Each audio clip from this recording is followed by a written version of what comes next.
If you've ever wondered what happens if you're in the middle of saving a Football Manager save file, and it's like in the middle of, or from this perspective, it's like, you know, save, and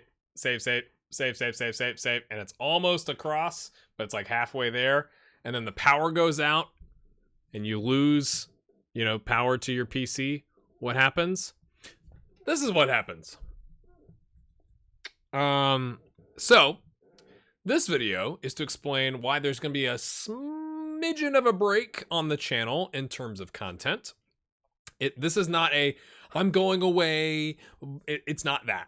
I need a break for multiple reasons, and we're going to talk through that. We're also going to be talking about merch and a, not contest, because that in the United States requires lots of rules and stuff like that, but I want to make it a community-driven thing. That'll be at the end of the video. So if you wouldn't mind watching this whole thing, I'd really appreciate it.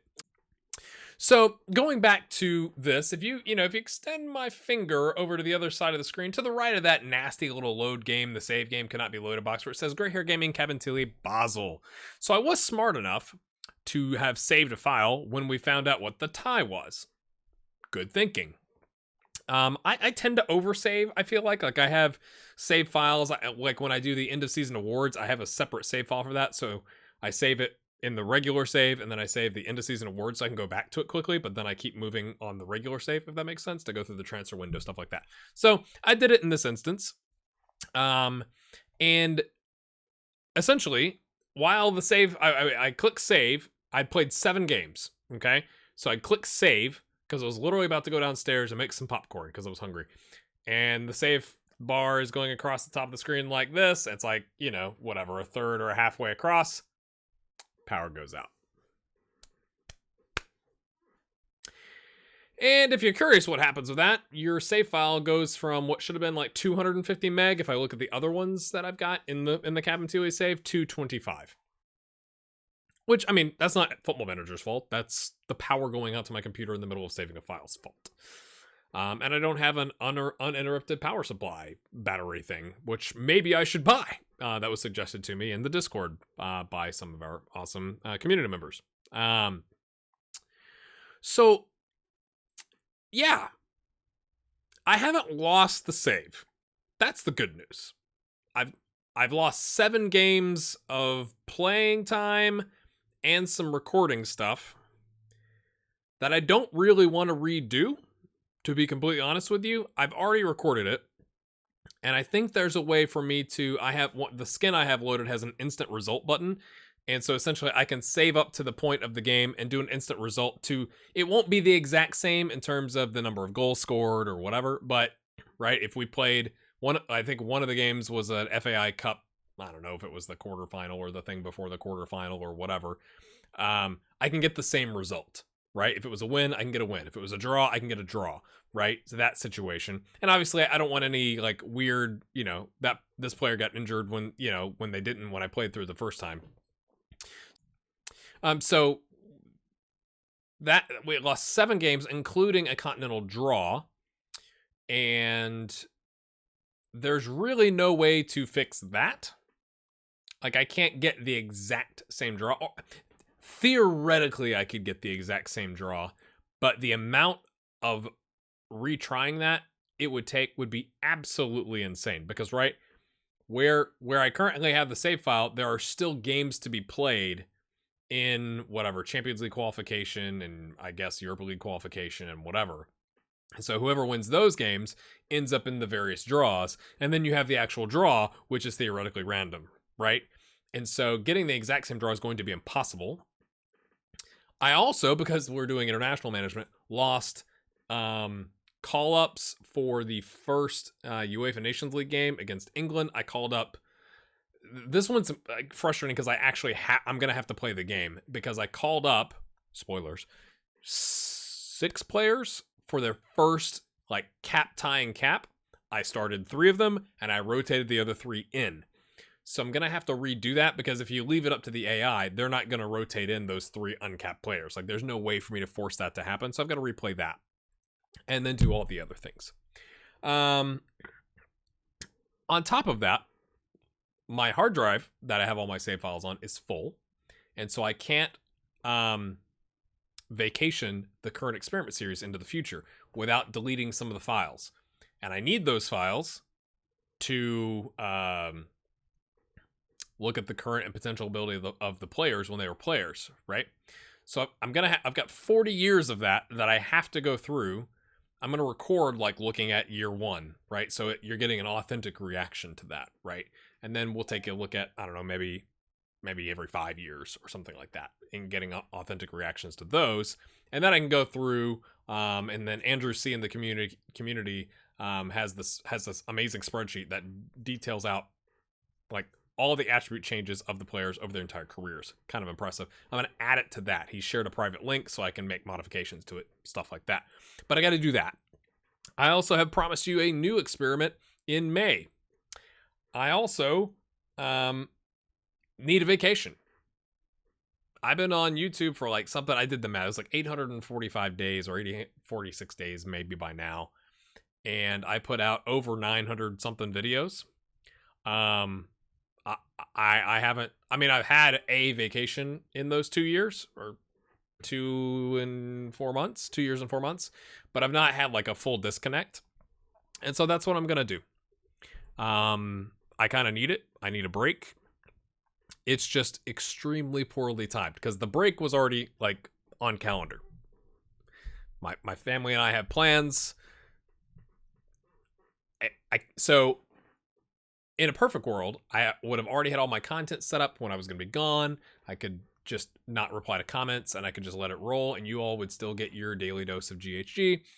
Now, I'm gonna, between now and when that actual break is, I'm going to try and fix this and get some episodes out. Like I said, I've got some pre-recorded things, so I can get those episodes put together to get them ready to publish. But it's going to take me some time, and because I have to fix what I have, right? So it's going to be a little wonky in that, like, you're going to probably get some content, if I start over here, you're going to get some content that has whatever, these score lines, draws, wins, whatever, but certain scores, whatever.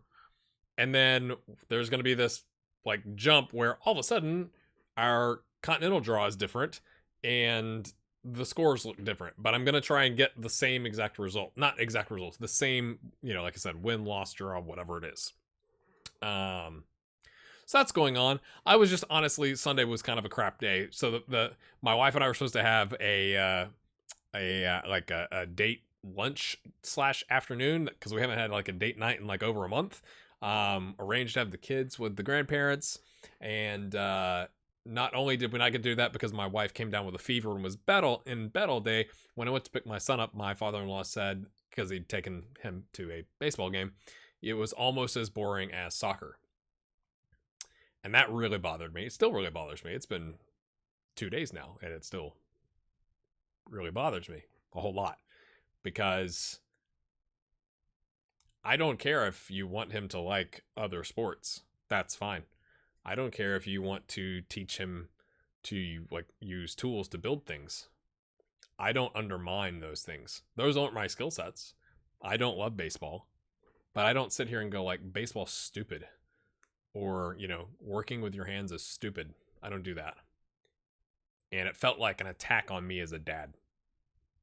I don't know why I'm sharing this with you, but it was like, this is why there's been like a sudden break. Like, this is why I didn't get this video out on Sunday or Monday to explain what was going on, because I was just having like a crap 24 hours.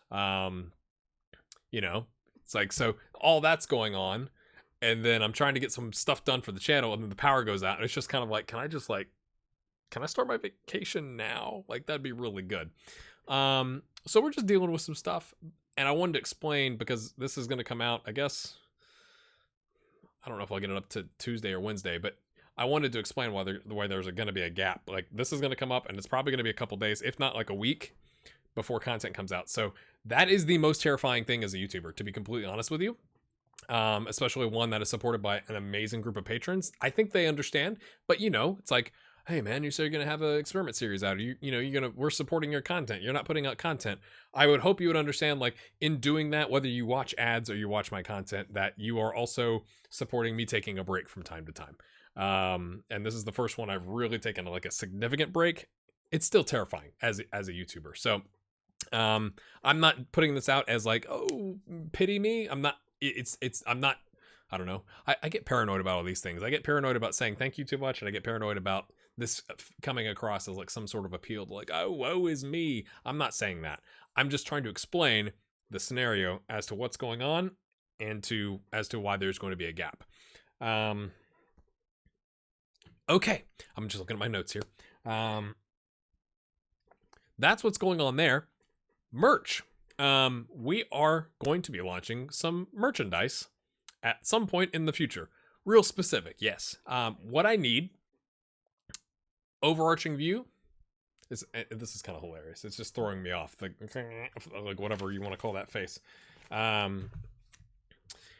What I need is community-driven designs. So I talked about this at some point in the past where I said I really don't believe in the hey, come do this for exposure aspect. If you are an artist, a creator, I'm a creator, I can't draw worth diddly squat. I could put something, kind of basic together in Photoshop, like my logos on my channel and Twitter and all that kind of stuff. But I'm not a graphic artist by any means.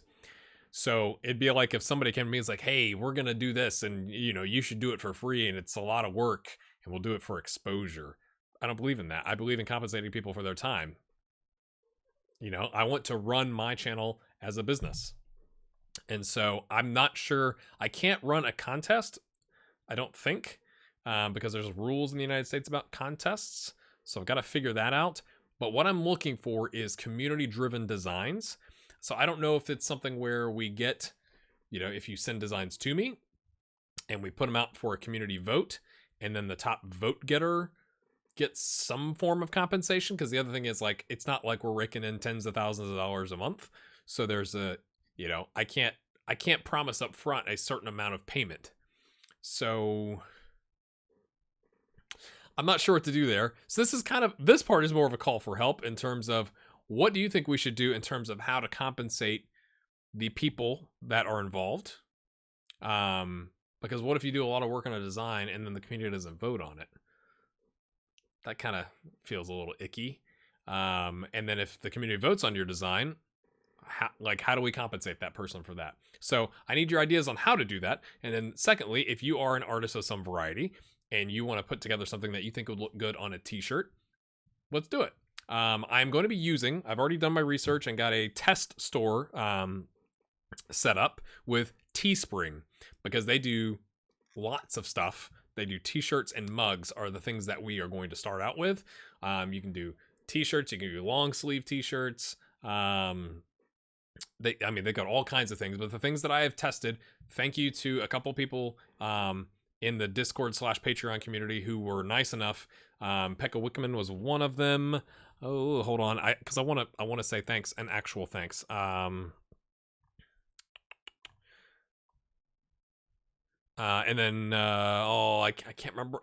When your Discord name is different from your YouTube and your Patreon name, it throws me off. Trident226 was the other one. They were nice enough to go on this test store that I set up. One of them is based in the UK and the other one is based in Sweden, and to show me what prices were showing up, because Teespring only lets you set the price in either pounds or euros for non-US customers, not both. Like it does the currency conversion is the word I'm looking for. So that's essentially an equivalent price. I just want to make sure I wasn't overcharging somebody because of some currency conversion. I want it to be about the same, and in terms of the same levels of profit, I want to try and keep the prices low. I plan to be completely transparent with all this stuff once we get it set up in terms of the margin that's involved. How much, if you buy a $20 t-shirt, how much is going to come to me, if that's worth it to you or not. I've always tried to run this channel as being completely transparent. So we've already got that part of it kind of taken care of. The beautiful thing about Teespring, and this is not an ad for them, is they are the only company I could find that, one, looked legitimate, and two, they have the ability to produce merchandise in the United States and ship it in the United States, and they also have the ability to have merchandise in Europe. I'm not sure if it's based in the UK, or I think it's actually based in the European Union. But what that does, and it is massive for somebody like me who has kind of a split audience, is my US people, if they buy a shirt, can get something shipped to them from the US at really reasonable prices, like whatever, it's like $3 or $4. I think it's not like 20. But my UK and EU fans and people who want to buy stuff, if you ship something from the US over there, it like doubles the cost. Like you buy a $20 t-shirt and shipping is $20 or euros or whatever. It's insane. And it would take a long time and custom versus they already have a location in the EU, so that makes shipping super reasonable, according to the feedback I got from the 2 people in the UK and in Sweden. So that's what's going on there. All that to say, we are going to be doing merch at some point this year. I need designs, and I need your thoughts on how to compensate the artists that are involved in that, because I don't want it to be just for exposure. Now, I'll be completely honest with you. If you are an artist and you're like, dude, I just want to contribute, cool. Maybe we can work something out and I can kick you a gift card or something like that. But I do want it to be legitimate. Like if you're spending hours and hours and hours and hours, and I sell, I don't know, 20 t-shirts or something, or suddenly it blows up and there's a lot of revenue coming in, again, looking at the profit margins, I'll share all this stuff, then I think that artist deserves something besides a, hey, thanks. Check out their link in the description, because what good is that really going to do them? So maybe I'm wrong on this. That's why I'm throwing it out to you as the community to get your thoughts. This has turned a little rambly, but I hope that explains, 1, there's going to be a gap in content, and that's why. 2, the new experiment will probably be delayed as I fix everything else. And 3, we are doing merch in some shape, form, or fashion. And we've already talked about that. So, thanks. Thanks for watching. Thanks for your, we're almost at 5,000 subscribers, 4,900, something like that. Really means a lot. Appreciate it. If you are new around here and you're like, hey, what's going on? I've been watching your series. Make sure you hit that, whoa, my finger had disappeared, the subscribe button, so you'll get notified, and the little bell next to it, you'll get notified when the next episode comes out, so that you don't miss it. Because, I'm sure YouTube is going to love, from an algorithm standpoint, that all of a sudden there's not many videos coming out on my channel. So that's another thing that I'm terrified about. So I can't do anything about that. I'm going to try and fix this as quickly as I can, while also giving myself a mental break. Thanks for watching. We'll see you whenever I get it fixed. That was encouraging. Bye.